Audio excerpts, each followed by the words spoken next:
آپ دستور کو نہیں مان رہے. مسئلہ یہ ہے کہ یہ حکومت اس دستور کی تقدیس کا اعتراف کرنے کے لیے تیار نہیں ہے. بھائی ہمارے دستور میں واضح طور پہ لکھا ہوا ہے عدالتوں کو بھی للکار رہے ہیں. جی عدالتوں کو للکارنا تو دستور کو للکارنے کے مترادف ہے نا. آپ نے ایک فیصلہ ہے، ایک فیصلہ آ گیا جو پاکستان کے الیکٹریٹ نے فیصلہ کیا تھا، جس کو فارم 47 کے ذریعے بدلا گیا اور فارم 47 کو بدلنے کے بعد جو جھوٹے سچے نتائج بنائے گئے، اس نتائج کے مطابق بھی جو مخصوص نشستیں ہیں وہ تو ظاہر ہے کسی دوسرے کو نہیں مل سکتی. بالکل. تو یہ تو الیکشن کمیشن نے ایک غلطی کی، اور الیکشن کمیشن نے کیوں کی اس کے بارے میں بہرحال پتہ کرنا چاہیے. آپ کیا دیکھ رہے ہیں، کیونکہ پچھلے 2 دنوں سے ہم ایمرجنسی کی باتیں بھی سن رہے ہیں اور امریکہ نے بھی اپنی تشویش کا اظہار کر دیا اب اس پر. ایک دفعہ نواز شریف صاحب نے ایک بات کہی تھی جب ان سے کوئی سوال ہوا کہ آپ تو بڑے، یہ 2013 میں ان کی حکومت میں آنے سے پہلے کی بات ہے. اچھا. تو انہوں نے ایک بات کہی، انہوں نے کہا کہ یہ ملک کے اندر ریکنسیلیشن کرنا صرف میری ذمہ داری ہے، یا ملک کے اندر چیزوں کو آگے بڑھانا صرف میں نے کرنا ہے کہ باقی بھی لوگوں نے کرنا ہے. اب یہ بات جو اس وقت نواز شریف صاحب نے کی تھی، انفارچونیٹلی اب یہ پاکستان میں سب لوگ کر رہے ہیں. جس بھی آپ پولیٹیکل کارکن سے ملتے ہیں، خواہ وہ کسی بھی جماعت کا ہے، اب وہ اس طرح کی چیزوں سے اپنے خوف کا اظہار نہیں کرتا. جیسے پہلے مارشل لاء سے ایک ڈرا جاتا تھا، جیسے اس طرح کی دوسری چیزوں سے ڈرا جاتا تھا کہ دیکھیں جی یہ ہو جائے گا، یہ ہو جائے گا. تو اب میں یہ عجیب و غریب تبدیلی دیکھ رہا ہوں کہ پاکستان کے اندر جو لوگ ہیں وہ اس بات کو اہمیت دینے کے لیے تیار نہیں ہیں. وہ یہ سمجھ رہے ہیں کہ پاکستان کی بقا صرف اور صرف دستور پر عمل درآمد پہ ہی ہے. اور پاکستان میں آپ دیکھیے کہ جب بھی اس طرح کا کوئی انتہائی قدم ہوتا ہے تو وہ تو پاکستان کی فوج نے اٹھایا نا.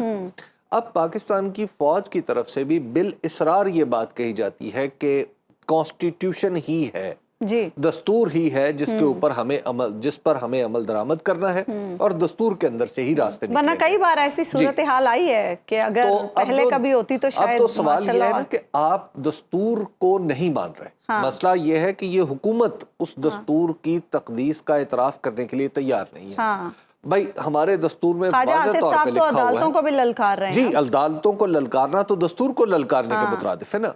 آپ نے ایک فیصلہ ہے، ایک فیصلہ آ گیا جو پاکستان کے الیکٹریٹ نے فیصلہ کیا تھا، جس کو فارم 47 کے ذریعے بدلا گیا اور فارم 47 کو بدلنے کے بعد جو جھوٹے سچے نتائج بنائے گئے، اس نتائج کے مطابق بھی جو مخصوص نشستیں ہیں وہ تو ظاہر ہے کسی دوسرے کو نہیں مل سکتی. بالکل.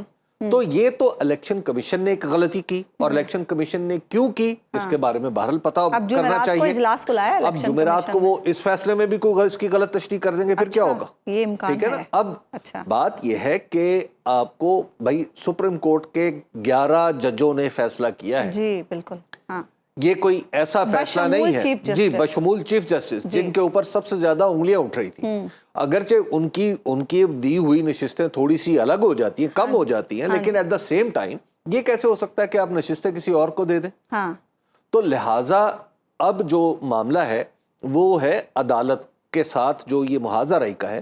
یہ بالکل میں متفق ہوں درانی صاحب سے کہ یہ کیا ہی اس لیے جا رہا ہے کہ تاکہ عدالت کو انگیخت کیا جائے، ان کو انسٹیگیٹ کیا جائے. جب عدالت کو انسٹیگیٹ کریں گے، دیگر اداروں کو انسٹیگیٹ کریں گے، تو اس کے بعد ظاہر ہے ان کی حکومت گر جانی ہے. یہ حکومت گر جائے گی. صاحب امریکہ کی طرف سے بھی تشویش کا اظہار کیا جا رہا ہے اور کہا جا رہا ہے کہ ایک پیچیدہ سیاسی عمل کا آغاز ہے. اس کا کیا امپیکٹ ہوگا؟ اس سے پہلے ہم نے کانگریس کی قرارداد، پھر UN ورکنگ گروپ کی رپورٹ، اس پہ بھی خیر یہ کہا گیا کہ ہمارے داخلی معاملات میں مداخلت ہے.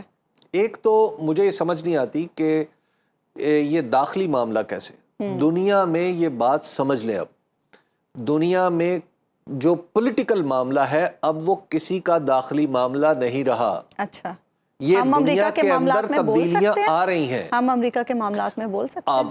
ابھی کیا ہو رہا ہے، جب آپ اپنے معاملہ درست کر لیں گے تو پھر آپ اندر ان کے معاملات کے بارے میں بھی بول سکیں گے. اچھا ٹھیک ہے. بات یہ ہے کہ آج یہ جو ہے نا، یہ ہمارا داخلی معاملہ ہے، یہ افغانستان کے وہ امارت اسلامیہ کی دلیل ہے. وہ خواتین کو اسکول میں نہیں جانے دے رہے، وہ دیگر پابندیاں لگاتے چلے جا رہے ہیں اور کہتے ہیں یہ ہمارا داخلی معاملہ ہے. اس کو کون داخلی معاملہ مانے گا؟ ایران کی اندر کی پالیٹکس کو داخلی معاملہ دنیا نے مان لیا ہوا؟ نہیں. بالکل ٹھیک کہہ رہے ہیں آپ. کیا لیبیا کے اندر کی سیاست کے معاملے کو دنیا نے داخلی معاملہ سمجھ لیا تھا؟ ایسا نہیں ہوتا اب. صحیح. ہمیں اس جگہ تک نہیں جانا چاہیے جہاں پہ دنیا ہمارے داخلی معاملات کے بارے میں تبصرے شروع کر دے.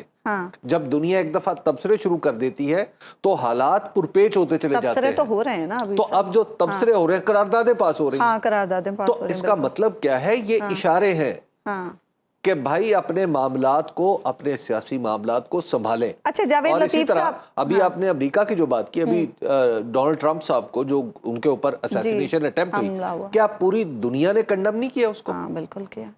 اور پوری دنیا نے امریکہ کو نہیں کہا. اس کے بعد ہم دیکھ رہے ہیں ان کے لیے آسانیاں پیدا ہو رہی ہیں وہاں پہ. وہ ایک الگ معاملہ ہے، وہ تو ایک بالکل دوسرا معاملہ ہے نا. لیکن آپ یہ دیکھیں نا کہ لیکن جوڑا تو اسی حملے سے جا رہا ہے، دنیا میں جو داخلی معاملات ہیں نا، وہ اب اس طرح پولیٹیکل معاملہ دنیا میں کبھی داخلی معاملہ نہیں ہوتا. اور ایک بات اور لاسٹلی میں عرض کروں گا کہ آپ اقوام متحدہ کی تاریخ پڑھ لیں. ٹھیک. اقوام متحدہ کی جو سیکیورٹی کاؤنسل ہے نا، اس کا مینڈیٹ بھی ذرا پڑھ لیں. اچھا. اس لیے یہ کہنا کہ داخلی معاملہ اس طرح نہیں ہوتا داخلی معاملہ. اچھا ابھی صاحب بریک پہ مجھے جانا ہے. جاوید لطیف صاحب کہہ رہے ہیں کہ قومی کانفرنس بلا کر اہم مسائل پر بات چیت ہمیں کرنی چاہیے. ویسے اس طرح کے بیانات حکومت کی طرف سے بڑے آتے ہیں، دیکھیں جو قومی کانفرنس بلا لیں یا کچھ بھی اور کر لیں، کیا وہ الیکشن کے نتیجے میں وجود میں آنے والی پارلیمنٹ سے کوئی بڑا ادارہ ہوگا؟ اہم بات یہ ہے کہ اس ملک کا فیصلہ 50 لوگ بیٹھ کے کیوں کریں یا 500 لوگ بیٹھ کے کیوں کریں؟ وہ لوگ کیوں نہ کریں جنہیں منتخب کیا گیا ہے، جنہیں عوام نے دستور کے مطابق ووٹ دیا ہے، اور ووٹ سے لے کے نتیجے تک بیچ میں لائن لاسز ہیں. اب وہ جو لائن لاسز ہیں ان کو تو کور کر لیں. صحیح ہے. پہلے ان لائن لاسز کا حل ہوگا، پھر آگے بات بڑھے گی. اور عظمیٰ، دنیا میں الیکشن ہر بحران کا حل ہوتا ہے. ہاں بالکل. ہمارے ہاں الیکشن بحران کا سبب ہے. اس کی کیا وجہ ہے؟ اس کی وجہ یہ ہے کہ اس میں آلودگی ہے. اس کی وجہ فارم 47 اس کی وجہ فارم 47 ہے. حبیب صاحب، فوجداری مقدمات کا برڈن تو واقعی ہے، لیکن جس طرح سے ہم پروفائل دیکھ رہے ہیں ججز کا اور جس طرح کی سوشل میڈیا پر باتیں چل رہی ہیں، اس سے معاملات تو کچھ اور ہی لگ رہے ہیں. دیکھیے، اگر یہ چاروں کے چاروں جج آ جاتے، فرض کیا بہتر ہوا کہ جسٹس مشیر عالم صاحب نے ان سے انہوں نے کہا کہ میں نہیں آ سکتا. جواب تو بھی مقبول باقر صاحب نے اور جسٹس مقبول باقر، ان کے لیے بھی بہتر یہی ہے کہ وہ نہ آئیں، کیونکہ آئندہ آگے چل کے عدالت کے اندر وہ مقدمات آنے ہیں جو الیکشن سے متعلق ہیں، اور اس میں جسٹس مقبول باقر صاحب جو ریٹائر ہو چکے ہیں وہ ایک فریق کے طور پہ سامنے ہوں گے. تو وہ کس طرح عدالت میں بیٹھ کے ان مقدمات پہ کیا اثر انداز ہونے کی نہ ہو، لیکن بدگمانی تو پیدا ہوگی نا. اور اسی طرح سردار طارق مسعود صاحب جو ہیں، ان کے جب جن دنوں عمر عطا بندیال صاحب ورسس قاضی فائز عیسیٰ ایک پورے کی پوری عدالت 2 حصوں میں تقسیم تھی، تو سردار طارق مسعود صاحب جو تھے وہ ایک ہی طرف تھے.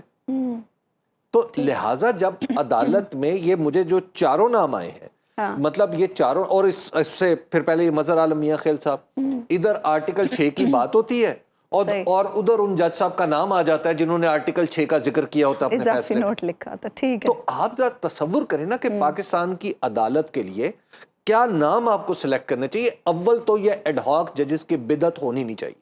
2015 تک تو نہیں. دیکھیے، یہ افتخار جسٹس افتخار چودھری صاحب نے بھی خلیل رمدے صاحب کو ایک ایڈ ہاک جج بنا لیا تھا، حالانکہ ان کے سینئر جج تھے، اور اس کے بعد ایڈ ہاک جج کی حیثیت پھر جونیئر جج کی، تو پھر وہ بالکل ایک سائڈ پہ جا کے بیٹھنا شروع ہو گئے، اور پھر انہوں نے مقدمات کرنا شروع کیے. اور رمدے صاحب کی عزت میں ایڈ ہاک ججی لے کے کوئی اضافہ نہیں ہوا تھا.